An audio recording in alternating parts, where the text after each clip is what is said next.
আলাইকুম রহমতুল্লাহি বারাকাতু। আশা করি সবাই ভালো আছেন। আলহামদুলিল্লাহ আমি ভালো আছি। আমি এই 100 ডিমের ইনকিউবেটরটা আফিফা ইনকিউবেটর থেকে নিয়েছি অনলাইনে। আমি এখানে আজকে প্রায় 18 দিন হয়েছে আমি মুরগির ডিম বসাইছি। আজকে 18 দিন, মানে যেটা ম্যানুয়ালি হাত দিয়ে আপনার ডিম গুঁড়াতে হবে। তো এই যে আমি আজকে 18 দিন পর্যন্ত এই ডিমগুলা গুঁড়াচ্ছি। এগুলা সম্পূর্ণ দেশি মুরগির ডিম।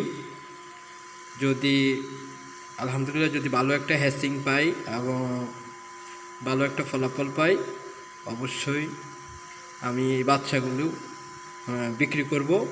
যাদের দেশি মুরগির বাচ্চা লাগবে অবশ্যই আমাদেরকে অর্ডার দিতে পারেন। আমরা অবশ্যই আপনার হাতের নাগালে পৌঁছে দিব। আমাদের ঠিকানা হচ্ছে লক্ষ্মীপুর জেলা। এখানে আমাদের মোবাইল নাম্বার দেওয়া থাকবে। আর যদি ইনশাল্লাহ ভালো হ্যাচিং রেট পাই, ইনশাল্লাহ আরেকটা ইনকিউবেটর নেব। যেহেতু আমাদের দেশি মুরগি আছে, আমরা দেশি মুরগির বাচ্চা বিক্রি করে থাকি। যাদের লাগবে অবশ্যই যোগাযোগ করবেন। দেশি মুরগির বাচ্চা আগে বুকিং দিয়ে দিলে অবশ্যই ভালো হবে, যেহেতু আমার বাচ্চা ইনশাল্লাহ আগামী 3 দিন পরেই বাচ্চাগুলো বের হবে। এখানে 100 ডিম দেওয়া হয়েছে। যাদের লাগবে তারা অবশ্যই বুকিং দিয়ে রাখবেন। আসসালামু আলাইকুম রহমতুল্লাহি ওয়া বারাকাতুহু।